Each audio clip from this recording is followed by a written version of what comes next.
What's up, everyone? It's your girl TJ. And I'm your girl Tree. When we played outside, we are here today with she's my best friend. I've known her ever since probably the since I was around the age of 10, about 10. Around there. Okay. Hmm. So and it's And we met as I was a freshman in high school when we met. Yes. So long time for both of us. we have Only 5 years. We're young.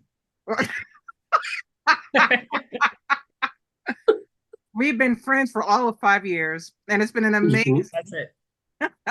I am pleased to see that the beautiful, intelligent, um, full of wisdom individual that Miss Josette Sykes has turned into. Hmm. Thank you. Thank you. Thank you. So, Miss Josette, we you've done a lot when it comes to working with the state of working with information that's out there and working with communities that are out there. Yes. So I wanted to get your take because it's been a number of years that you've been involved. I mean, as long as I think since we've left college, I feel like you've been connected to some type of push or been educating me on things that we can do to help with communities. And one of the things that we do here, we played outside, is find a way to educate our neighborhoods and our outsiders that we talk about, so that they have the information they need to know when it comes to just having knowledge, voting, being aware. And I felt that you would be very good at helping to provide some level of education for us all. So Oh, thank you. I will let Well, you talk. a little history. I started out in community redevelopment, which is where I cut my teeth in working and understanding the ins and outs of what community work and grassroots work really means.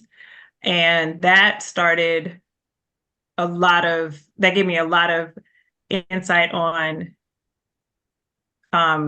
government wise and political wise, how things have happened prior to me and why communities are shaped the way that they are up until today and still happening. Still, a lot of things are still happening to communities of color based on just where they are located.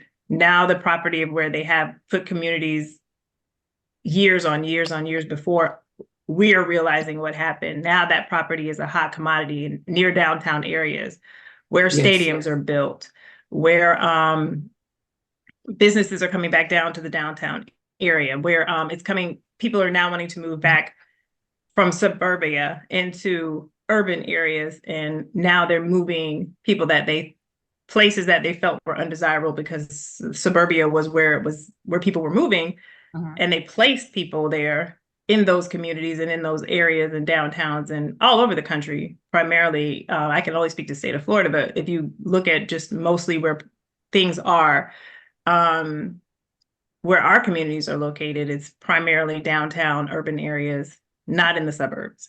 So that started early on for me to understanding why our communities are where they were located in cities across the state of Florida. Additionally, why the highways are where they are, the interstate systems are where they are, where the toll roads are where they are, So because wait, they, come into cities and places where people want to get into from the outskirts. So wait, Mhm. what do you mean by as far as location wise? Like where does a interstate or where does what does that represent? It represents that it's going to come through a community where they've placed most marginalized communities. They're going to build that highway right through it. Mhm. And they have Yeah, we've all, of, seen that in Tampa. Yeah, all over the United States. Hmm. yeah. It divides major communities. It divides communities from other communities sometimes. Yes. That highway is a major divider, and you can't get through it. Some places have built underneath them. Others have not, have just left it the way it was so that it makes it difficult for, movement, also, but they realize city transportation has to get around. So they would change the landscape underneath bypasses and things like that. Different things that you don't realize happen because of that. There's also a thing called hostile architecture, where they build things that don't allow homeless people to set up camp. Like they build benches out of materials of things, or they build them where they're bumpy, where you can't lay, things like that. There's so many different things that have been done to prevent things or to cause things. So it just really depends on what it is. You could take it from so many different angles. I'm sure there's not enough time in this evening to even talk about what can happen, what has happened in our communities and other marginalized communities in different states and places. But it's by design. It's definitely by design. And it's not of our choosing, because if we did choose things, we did have communities that we built that were thriving communities that were essentially burnt to the ground. So Right. we are very capable of having communities that look just like any other community across the world, from dating way back to present day. We are capable of doing that. However, when it looks too successful or looks like it's thriving, it's got to be shut down.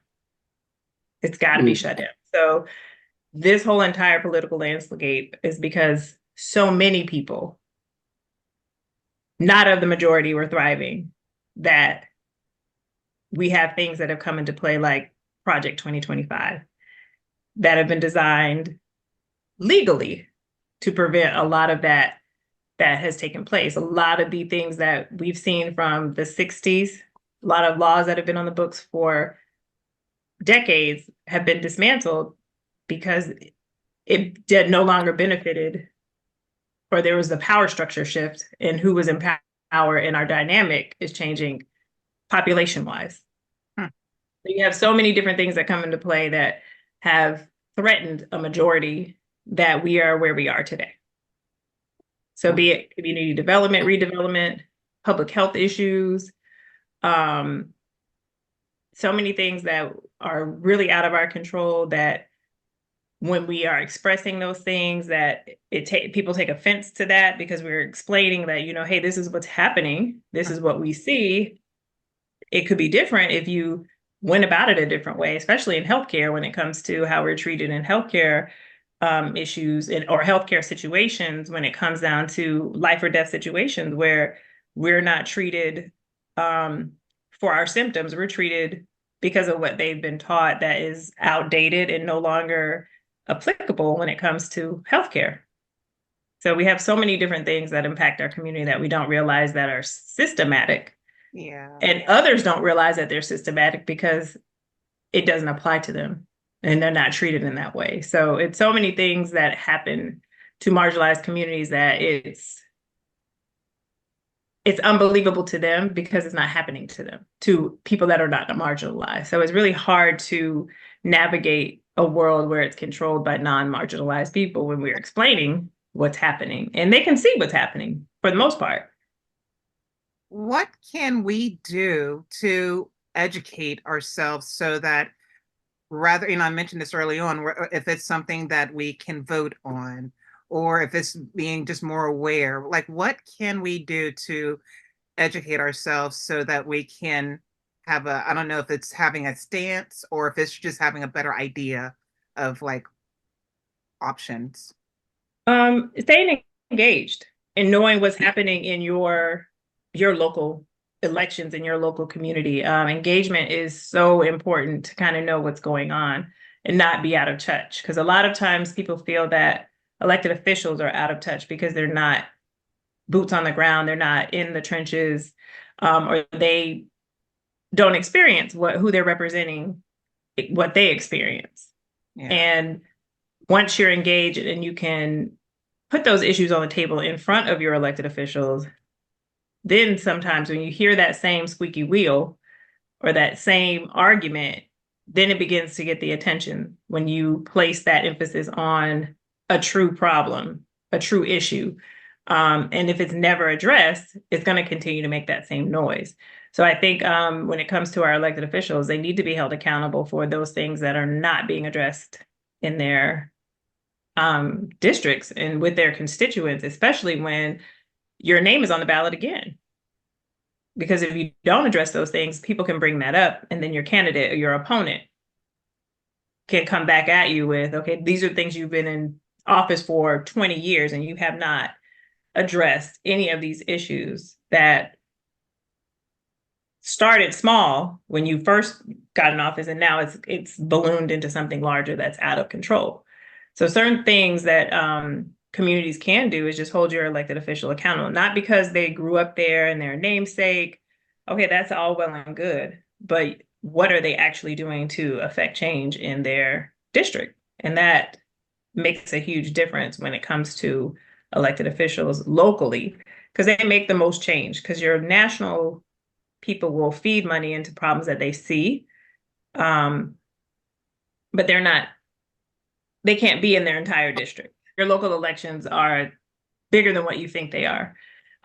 Just because that person is tied to the community for years and years doesn't mean that they're the best person for making change. So you really have to be engaged and know what's going on in your district, in your area, and even to help other people. And if you don't live in an area that has those issues, go to the area that does need your help.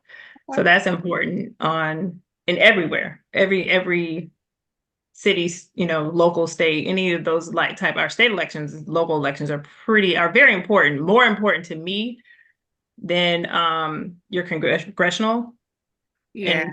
and state and Senate election, because they cover such a broad area. They're so much bigger than what's in your local community. So, I mean, they're important too, but I feel like your local ones are going to really make change, and you can put people in there that can really do the community work because they live there. They're there day to day. They're supposed to be in that district. They're, We did. really more responsible for it.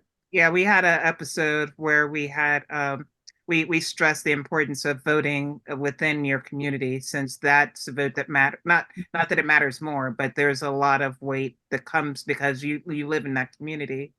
Yeah. But Tree, you had a question along those lines too. Yeah, for what would you suggest for maybe a young person that says, my vote doesn't count? Because right now I know for me, I've been listening to my college students that are like, Mom, why are we voting, Democrat or Republican when it doesn't really affect us because they're not listening to us. Our votes don't count. So what would you say to maybe as an arguing point, or to try and say your vote does matter? Because I know we're old enough to remember our parents fought for voting rights, but that's not where our children are at anymore. No. Unfortunately, fortunately for them, that they don't have to have that effect of knowing what we knew from our parents, because it's become better for them, what it was designed to do, how we were supposed to become better. But I would say to them that anything that's put into place now is harder to undo later. Because you don't pay attention to it. They have not messed with the Civil Rights Act for 50 years. Now, all of a sudden, it's become easy to change. It's become easy to disenfranchise voters now than it was before. So if you want to even be able to vote again, you don't want to lose that right that so many people did fight for, that you read about in your history books, or not, in the state of Florida. But so many things that you are afforded could be undone, and you won't have that right. So that that it's there, that you can do that, you can exercise it. No, you don't have to vote how your parents vote, but you do need to vote for what's going to stay in place for you, for them. Because once it's undone, once it's done, once it's changed, once something is, I would say, annihilated, the way they're going after things that were put in place to protect rights, you might not have it. So vote. Whoever you vote for is your choice, but vote.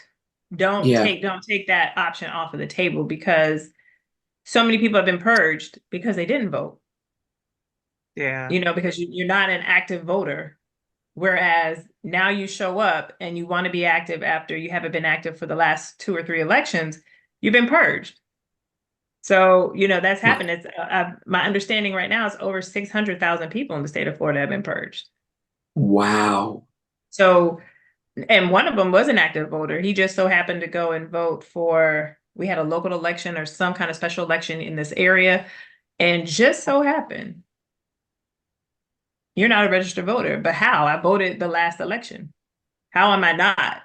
Like, I've exercised my right to vote for the last, I think you said for the last 15, 16 years that it's been applicable to him as an adult person. So yeah, check your Wow. status. Check to make sure that you're still on the rolls. Because you think you are, and then you get up there, it's too late, you basically are re-registering. Yeah. Oh, wow. So that's good to know. If you're kicked off the record, if you're kicked off the voter rolls. So Good to know. yeah, you have to check that every time we have an election. Just check it, because it's become easier Yes. to take people off the rolls in this state for some strange reason. So Yeah, unfortunately. keep that in mind. Yeah, we'll do. Hmm. You're taking your young voters. Keep that in mind. Talk about those issues with them for sure. Well, I mean, that's one of the reasons why we wanted to have our podcast, where we know that conversations are important. In this day and age with technology, we're easy to text and not talk as much, but having a platform to be able to hear voices and to be able to educate and share what information like you're sharing now is something that one of the main reasons why we do what we do for We Played Outside. Yeah. And of course, that is playing outside to go vote, to be honest, because you're going to stand in these lines, because early voting has been reduced and precincts have been reduced, so they will be outside. So I think talking to them, and not just talking to them, just, some things aren't just one issues or down the ballot voting, which is what people do, but it's, and not to say you shouldn't do it, but they're voting. You don't want to just deter that the actual act of voting from them. But I definitely would have those conversations to say, hey, there are rights that we feel you should have. You should be able to, no matter how anybody feels about abortion, you should be able to have the choice. You should be able to figure out what's going to work best for your life. If a particular substance is legalized, it'll reduce all of the people that are incarcerated for that substance, that have been put in, for less than an ounce, serving 5 and 6 and 10 years in jail for a substance that is legal in most states. Correct. More in the states than not. Maybe I shouldn't say most states. In more states than not. So, and people are in jail for that.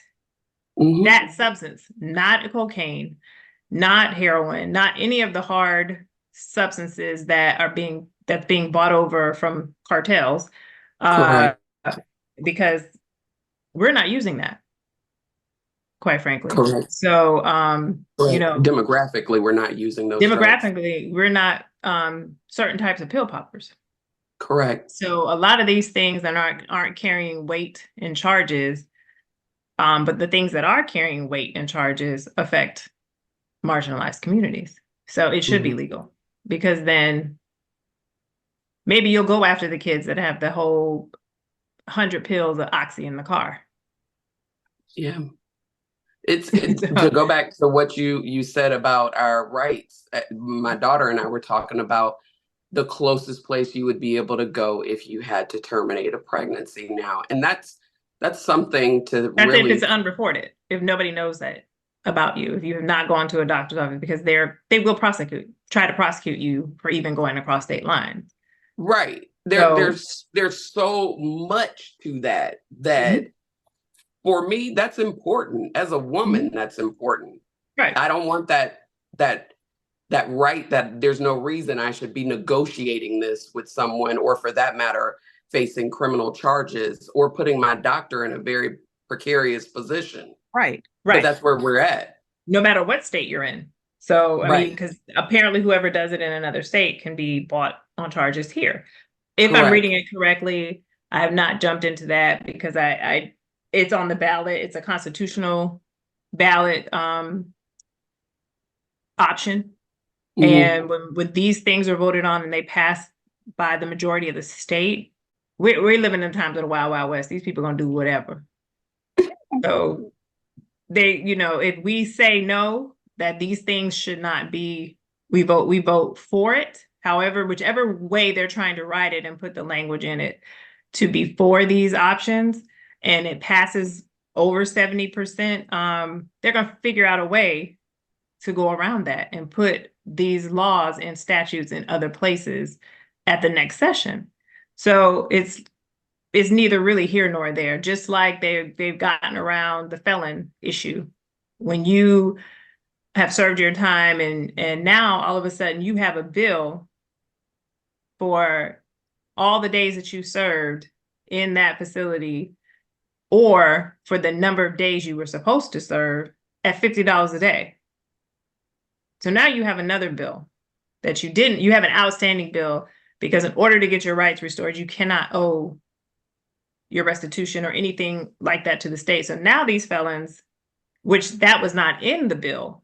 So now they've come up with ways to, again, put another target on their back to say, hey, you still owe this, even though you served, let's just say you might have had a 10-year sentence, but you served 7 years. They're going to give you a bill for the 10-year sentence per day of how much you were in their facility, in their care as a inmate. So now that person cannot get their rights restored because you've come up with another way to prevent it, even if they've served their time and were model inmates or, throughout their time, they got out early because of that, they're still punishing people beyond the scope of what give the felons their rights back. So, I mean, what you said in the beginning holds so true. It's just know your rights, educate yourself. Because I didn't know about this tree. I'm assuming based off of your expression. No, the $50 a day that you're setting, I believe it's either $25 a day or $50 a day. It's one whatever of those it is. Whatever it added out to. She ended up with a $127,000 bill because she was in jail. So, but we've already paid for her to be in jail. We've already paid for jail. Yeah, I have a record now. You're done. You've served everything. You're not on papers. You report to no one. You're out. But when this one particular lady that it's happened to, when she went to go get her rights restored, that shows up. That's how much she owes. No one sent her any information that this was happening, that this was what it was. This happened all after the fact. So, yeah, some people do have restitution in other cases, things of that sort. You do understand in, when you go in certain things, especially if they were crimes of, financial crimes and things of that sort. Yes, you do have to pay those restitutions back. Those are understood. But things that are not any kind of relation to financial crimes, you got caught out there. So pretty much, I believe she had a drug problem. Right. She had a drug problem. This is what it was. Got arrested, served time, but then got a bill for every day that she should have been in there for a 10-year sentence, even though she was only in there for 7 years. So she's like, even if I did have a bill, it should be for the 7 years that I was in there, not for the 10 years I was in there. So be that as it may, that's what's happening to, and she was a woman of color. That's what's happening to convicted felons in the state of Florida because they've been given their rights back. By law, we voted as a body, as a state, that they should have their rights restored automatically after they've served their time. And barring there's no restitution that they owe, which is normal in most cases. So anything normal around those circumstances is what took place. But once they realized that there's a lot of people that can get their voting rights back without having to pay anything because they didn't owe anything. Oh, they owe. Oh, wow. My gosh. So again, making sure you're aware, making sure you're educated. making sure you're Okay. voting and understand what's on the ballot and what you're voting for. Actually caring to Yeah. Yeah. read it, to know what's going on, because I think that's the other issue is because the amount of information you've just given us in this short amount of time. I didn't know anything about being charged to sit in jail. I didn't know anything about that, and the Neither fact that did you can't they. get your rights restored until you pay that bill. And then how do you pay that bill? Because if I'm a convicted felon, like my hiring pool just went to this big, Yeah. and my rate of pay just went to this big, and I Mhm. got this bill that is this big, Okay. Yeah. But what you're not going to do is and I vote. have to live. That's what you're not going to do. It's You don't have to worry about voting, essentially. Mm, So it matters not. It matters not that there's a system in place that's supposed to rehabilitate people and come back into society, but yet you don't want them to be a part of society and have regular rights, barring they're not violent. Those people should not, right, I right, for wholeheartedly think obvious that, reasons. yeah, you need to stay where you are. You don't need to be in amongst us at all. However, if there's people that have those technicalities, like I said, people that have gotten served time for a small amount of weed, a small, Hmm. even whatever it was wrong at the time. It was against the Okay. law. right. I absolutely am not saying that you should not follow the laws. But what I am saying is that now you're even further penalized for that little bit of stuff that isn't even holding any weight anywhere in most states now. In addition to the fact that certain crimes and certain people of color are charged heavier and put in jail on first instances. Like there's no second chances for certain people of color. It's an automatic, you're done. We're done with this. We're not going round and round. You don't get a second chance. You're not going to come back before the court. All these different types of things that have happened over the years that no one is willing to admit in certain other communities because it's supposed to be a court of justice and that justice was served. But now it's really not, because certain projects have studied sentencing and what has happened to people and how these judges do different sentencings for different things. And, certain things have come out about these judges and certain things that have happened over the years that some of them have had to leave the bench because it's an obvious discrepancy of what they've done, that nobody really wants to point out, because some of those appointments are life appointments or people keep getting reelected to those seats.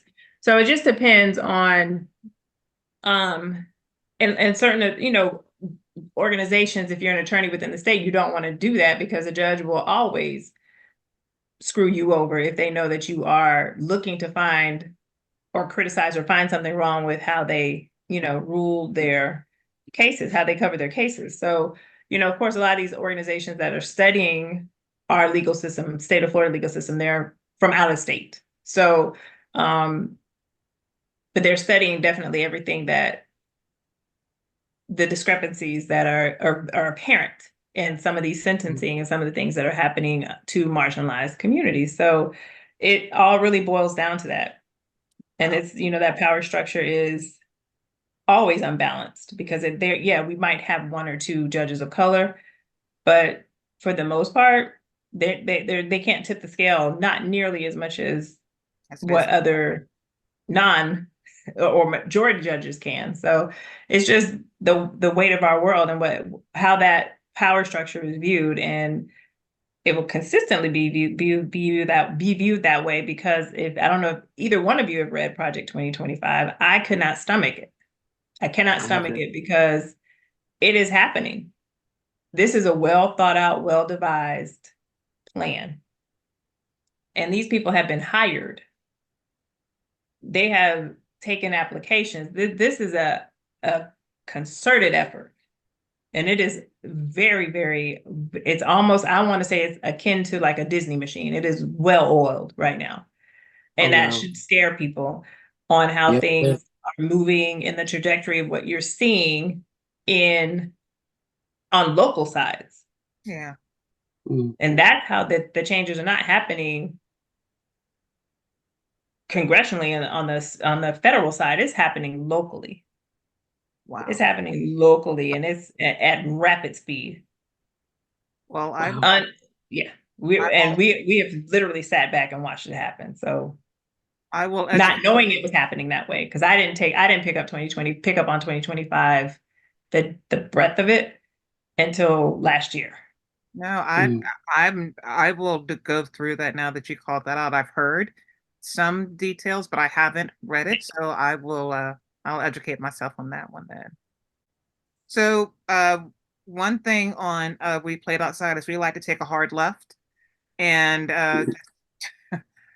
make a hard transition of topics, even though it may not seem to be seamless, we make it seamless. Um, Okay. Sure. so one thing I want to ask you, I mean, you worked through a lot when it comes to uh, everything you just went through for the community, for states, educating. What do you do to sort of keep yourself going as far as I know hobbies? I know you're a member of Alpha Kappa Alpha. So what do you do to sort of just, I don't know, don't let the stress get so heavy on you? The work of anything in our community never stops. That's what, our churches are for, our all the auxiliary organizations that we have that serve our community in some way, shape, form, or fashion. Sororities, D9, Masonry, all of those organizations serve our communities with really pretty much the heart of God in everything that we set out to do to make sure that our community survives ultimately, because our community has gone through so many different things. It doesn't even have to be from civil rights on down, just so many different things we've seen change our community, change our landscape, just change everything about us. And to keep us afloat, to be honest, as far as, being okay with our community. It's okay for us to have what we have as a community. And I think all the organizations play a very critical role in doing that, in keeping our HBCUs afloat, keeping kids going to college. Doesn't matter if it's an HBCU, but just keeping kids in school and keeping kids wanting to go to school, whether it's a trade, technical, letting them know that having a life and having a career entails you being a productive citizen. And that means you need to work. You need to do something to contribute back to the society, no matter if it's plumbing, electrician, all of those things Still need make those things. make our community still thrive, because there are times when it was only within our community, you could only go to certain plumbers, certain electricians, certain Right. medical providers, certain things that, we gate kept in our communities across the country, wherever people, Black people, people of color, all the communities, you had those certain groups of certain people that perform that work that you knew you could call. Or Right, if they couldn't do it, they could tell you who could do it. right. So that has, to me, that has made our community go around 100-fold, quite frankly, because you still remember those certain bedrocks in your community who does hair, who does all these different things, who is the best mechanic, all those things that you knew that those within your community could do. You always could lean on something, whether it be from your church bulletin, something, somewhere you could find somebody to help you do something. Now it can lay tile, put your cabinets in, all the stuff we're doing in life now, renovating, all the flipping houses, everything. Now you name it, we have somebody that we can turn to within our communities. I mean, our Chamber of Commerce, our CDCs, different organizations that are still around, still can hold that information for our communities to keep us, thriving and keep us supporting one another. So I think from the big picture of things, those organizations do a lot.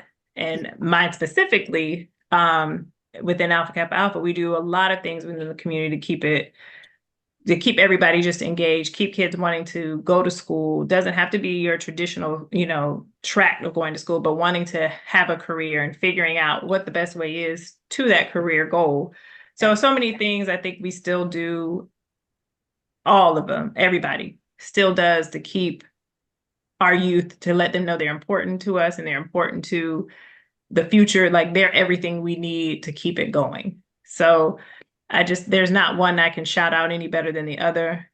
I just feel like we all do the best we can in the times that we're in, because Yeah. they are different. Everything has been different from when we are all founded to now. So many things have been the more things change, the more they stay the same, sort of thing. But we have been a mainstay within our communities, just all around. Your churches, all your auxiliary organizations everywhere have been pretty much a mainstay and a bedrock in our community to keep us going. So a lot of the things that I do professionally also translate into what I do for my community and what I try to continue to do for voting education and keeping people engaged, because I still work the election polls in my community to this day.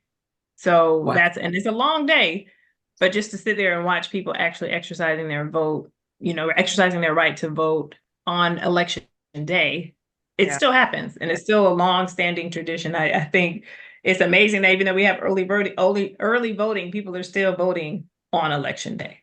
Yeah. I take know. early voting as much as I can so I can pop in and pop out. Yeah. The only reason why I do early voting is because we can't vote that day, because Right. we can't leave our precinct. So I do early voting for that reason, because I'm serving. So that still stands out in my mind from childhood to going with my grandparents, my parents, anyone that was going to vote. I've been a part of it since that time. So I think it's important you take your kids when they're little so they get an Absolutely. understanding of this is my civic duty. Yes. Mhm. So it's important to show that action, because if not, they'll never understand. Even if not all elections you can go in and vote like that, but anytime you can do some kind of early voting where they can see the process, because some of the stuff is going to be a long day, but take them when you can, go in there and take them to see what it's like, see the people out there campaigning, get an understanding of why they're standing out, they're holding the signs, and why it's important to even support a candidate, even to canvass and do those types of things for a candidate you support. So I think that's key also in continuing old traditions of voting and things that happen in our community years on end. Yeah, my kids are looking to vote independently, and so that's been something that we've been talking about because of their desire to not go with mainstream candidates. Mhm. And then in addition to that, with them being in school, they're like, we got books that have been taken away. We've got subjects that basically aren't being taught. They put the class on the thing and then all of a sudden it's just gone. And those Mhm. classes typically are associated with people of color and subjects and historical events that pertain to us. So Mhm. why they've been set up to believe that they could have something that they know they're not going to actually be able to study on it's disheartening. Yeah. Yes, But it is. But it's also to not change their ability to critically think, because I don't think they want anyone doing any kind of critical analysis or thinking. no, they But don't. to critically think, they want you to vote for an independent so that there are people who can vote in a concerted block effort, and we're breaking up our vote. Correct. It could go either way, because there are Mhm. some people that are, in both parties that are not happy. But they also know what one party is trying to do. Yeah. Correct. So those numbers cannot work against us, because once they get that power, there's nothing else there's nothing we could do. Okay. Yeah. Absolutely nothing we can do. And I don't like the doom and gloom, but that's obvious. I mean, that's where we It's are. And yeah. Statistically, that's obvious to me. yeah. Yeah. Okay. And that's So the I don't scary know. part. I don't want to scare them out of not choosing something that they feel that they want to do, but drastically, I would. I would absolutely tell them that next time. Absolutely. But this time, we need you on over here. Yeah. Only because there's no other way to defeat this. Because too many people are going to sit back and be at home. Yeah. So many people are going to sit in back and be comparison home. to these independent voters, they're going to vote independently. They're going to do what they're going to do, but that's not helping us. So Correct. I would definitely discourage. Unfortunately, I've been working on it. It's a process, but because I know they're my children, I know they're going to do what they choose to do. absolutely. But all I can do is give them not just the information, but my sentiment, because to go back to 2016, that was a devastating blow. It's too much at stake. Mhm. It's too much at stake. And if you think you don't have classes now, Yeah. your children aren't going to really have a school to go to. The way they're changing public school systems and going up to the public school system and education system. In some states, they've completely defunded it on a state level where how y'all kids gonna go to school? Arkansas has completely defunded their public education. Wow. So, you have to just look at what that landscape, like when one starts it, when one of them does it and sees how easy it is to do, the rest of them follow suit to see what they can do. So, and the fact that, for lack of a better term, that you have to cheat to win, just lets me know that you had no other way of getting there. That is correct. Any other vehicle that you would have taken, if you would have taken the normal route, your car would not have gone through it. It wouldn't have made it. But you had no other vehicle other than to cheat, other than to redline, other than to change the districts, other than to do the things that they've done in so many states that they were supposed to report. Like some of these states that have changed their voting, their districts, they weren't supposed to do that without the federal government, because they're in that system. They're in that that setup where disenfranchised voters voting has happened. And you cannot change your districts or cannot change any of those things without the federal government approval. And they've already done that. The districts are changed. People have been voted in. They don't change the laws. It doesn't even matter what y'all say anymore. Oh, we have to go back and change the map. Okay. They have not done it yet. One state, Florida was one of those states. We have not done it yet. Wow. So do they, I mean, I think that's a little bit of knowledge that people don't know, that those things have already taken place. They've already changed the maps. They've already changed the districts. Didn't get approval from the, federal government for those new districts. People are elected. They go to their state, legislature, make all these ridiculous laws, and here we are. No change has happened. Nothing has happened. So they have not gone back. They have not been federally punished to go back and do what they need to do to make these districts right. They haven't. None of that has happened. And these districts will not change until those maps are changed. You will not get a fair representation. They have a supermajority. In all those states where this stuff is happening, it's a supermajority that's allowing this to happen. A supermajority in Texas, supermajority in Arkansas, supermajority in Mississippi, Louisiana, Florida. All those red states that are getting these ridiculous things passed, they have supermajorities in their state legislature because they changed their maps. Or they had a candidate that said they were Democrat, but the candidate flipped. So these, for lack of a better, well, let me just not curse because that'll make you curse. These bums cheated. That's all it is. They're cheating. I was about to call them something else, but they've cheated. Essentially, they have cheated. And in Tennessee, all these places, like even now, I think the young man, one of the gentlemen that were taken out of office, they're trying to take him off the ballot again by cheating. But of course, it didn't go. They don't want him even on the ballot because they know he's going to win. So you're not going to win in a majority Black district if you are a white Republican. So I don't understand how that was going to play out for you anyway. But if he wasn't going to win, another Democrat, but he was the incumbent, so there was nobody else going up against him. So in order for it to just, let's get him off the ballot because there's no other, they didn't have a primary for him. He was the only candidate. Let's cheat our way to get him off. So, all of this stuff has happened across the country.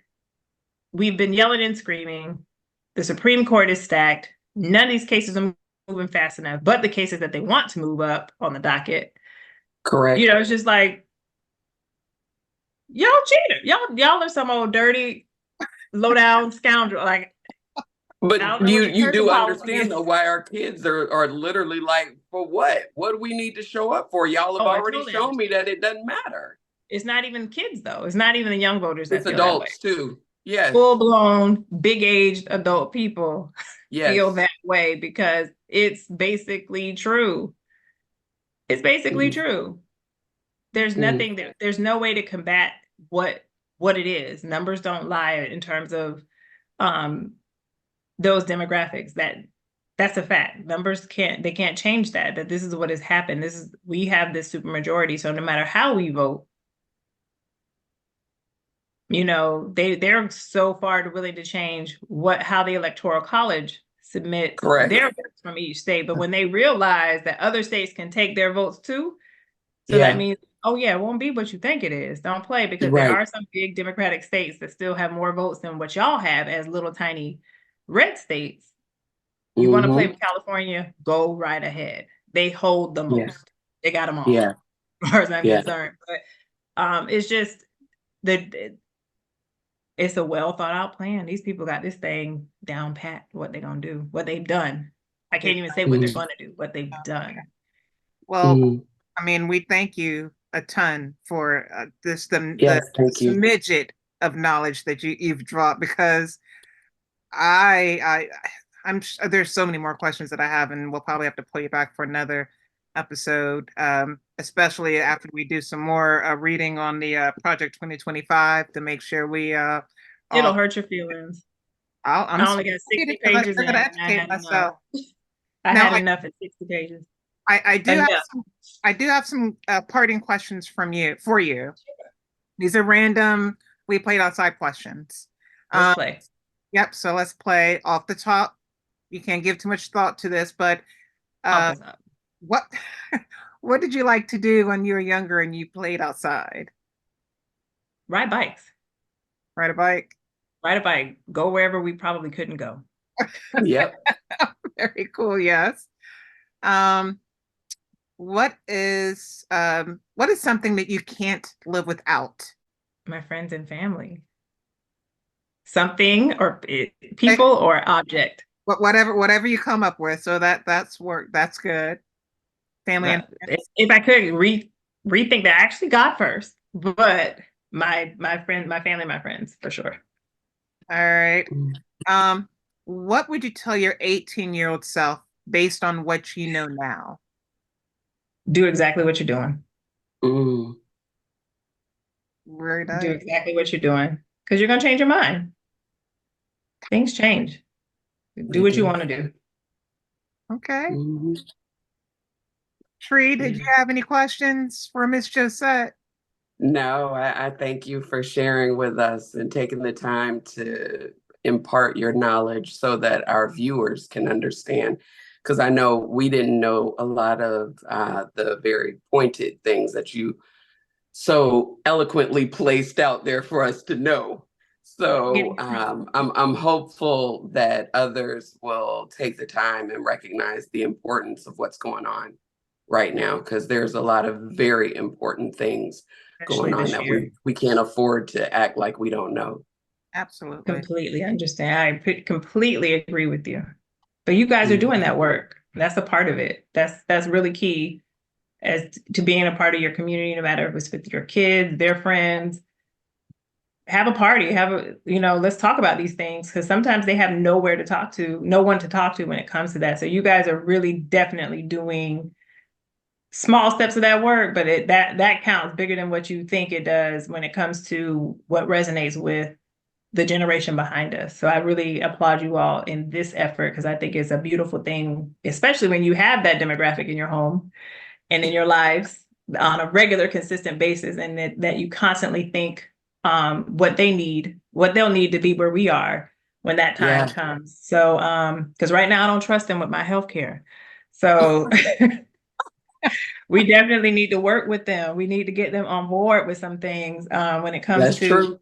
um, how they're going to care for us. So I really think it's important that we do embrace them and embrace where they are, so that when that time comes for them to think about the generation before them and the generation behind them, because that's what we ultimately are doing. We're thinking of ahead and behind, that they are able to do that, and impart that same knowledge that you all are doing through these types of opportunities that you have to share with youth. I mean, young people, because you guys have that demographic just at your fingertips. And I think that's just so important now, because that's who's going to look after us and then look after who's behind them. So I think you guys are in that perfect sweet spot to do that. So thank you for that, Thank you. for being able to do that for your community. Very cool. Thank All you. right. Thank you. And you're All love, all love. oh gosh. All right, folks. Thank you so much for joining us in another fun episode of We Played Outside. As usual, I'm your girl TJ. And I'm your girl Tree. And we And we played played outside. outside.